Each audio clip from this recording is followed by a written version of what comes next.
കേരളത്തില് 2 മാസക്കാലമാണ് സത്യാഗ്രഹ സമരം തീരുമാനിച്ചിരുന്നതെങ്കിലും ഏതാണ്ട് 1 മാസം പിന്നിട്ടപ്പോൾ കേരളത്തിലെ സെൻട്രൽ ജയിലുകളും സബ് ജയിലുകളും ഒക്കെ നിറഞ്ഞു. അവിടെ ആളുകളെ പാർപ്പിക്കാൻ സ്ഥലമില്ലാതെ വന്നു. അപ്പൊ നമ്മുടെ ജുഡീഷ്യറിയും അതുപോലെ തന്നെ പോലീസ് ഡിപ്പാർട്ട്മെന്റും ഒക്കെ കൂടി ആലോചിച്ചിട്ട് പിന്നീട് അങ്ങോട്ട് 11 പേരടങ്ങുന്ന ബാച്ച് സത്യാഗ്രഹ സമരം ചെയ്തു പോയാൽ അതിൽ നിന്ന് എല്ലാവരെയും 2 ദിവസം ലോക്കപ്പിലിട്ട് മർദ്ദിക്കുക. അതിനുശേഷം ആ കൂട്ടത്തിൽ നിന്ന് 2 പേരെ മാത്രം DIR എന്ന കരിനിയമം ചുമത്തി ജയിലിലാക്കുക. ബാക്കി 9 പേരെയും പറഞ്ഞു വിടുന്നു. രാത്രിക്ക് രാത്രി അവരെ ഇറക്കി വിടുന്നു സ്റ്റേഷനിൽ നിന്ന്. അവരുടെ പേരിൽ FIR പോലും ഇല്ല, അവർ സമരത്തിൽ പങ്കെടുത്തതിന് രേഖയില്ല. അങ്ങനത്തെ ഒരു സ്ഥിതിയുണ്ട്. അങ്ങനെ കുറെ പേരുണ്ട്. അപ്പൊ ഇങ്ങനെ കേരളത്തിലെ ഇതിനോടൊപ്പം തന്നെ കേരളത്തിൽ എടുത്തു പറയേണ്ട ഒരുപാട് വളരെ മൃഗീയമായ ക്രൂരമായ മർദ്ദനങ്ങൾ നടന്ന ചില സ്ഥലങ്ങളുണ്ട്. ഒന്ന് കാസർഗോഡ് ജില്ല, കണ്ണൂർ ജില്ല, പിന്നെ അതുപോലെ തന്നെ എറണാകുളം ജില്ല, മലപ്പുറം ജില്ല, വയനാട് ജില്ല, ഇവിടെ നമ്മുടെ ആലപ്പുഴ കേന്ദ്രീകരിച്ച് ആലപ്പുഴയിൽ ഇങ്ങനെ വളരെ എടുത്തു പറയപ്പെട്ട സ്ഥലങ്ങൾ. അതിൽ സ്വർഗീയനായിട്ടുള്ള ശ്രീ വൈക്കം ഗോപകുമാർ എടുത്തു പറയേണ്ട ഒരു പേരാണ്. ശ്രീ അത്തോളി ശിവദാസ് എടുത്തു പറയേണ്ട ഒരു പേരാണ്. അദ്ദേഹം കോഴിക്കോടായിരുന്നു. അദ്ദേഹം ഇവിടെ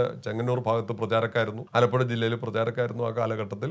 അതുപോലെ തന്നെ ശ്രീ AP ഭരത് കുമാർ, ശ്രീ MK ധർമ്മൻ എന്ന് പറയുന്ന ആളുണ്ട്. അങ്ങനെ നിരവധി പേര് പറയുകയാണെങ്കിൽ ഒരുപാട് പേരുണ്ട്. അങ്ങനെ വളരെ മൃഗീയമായ ക്രൂരമായ മർദ്ദനങ്ങൾ ഏറ്റുവാങ്ങിയ കുറെ ആളുകൾ ഈ കൂട്ടത്തിലുണ്ട്. ചിലരൊക്കെ മരിച്ചുപോയി, ചിലരൊക്കെ ഇന്നും മരണത്തിന് തുല്യമായിട്ട് ജീവിച്ചിരിക്കുന്നു. ഇതാണ് വളരെ എടുത്തു പറയേണ്ട ആളുകൾ.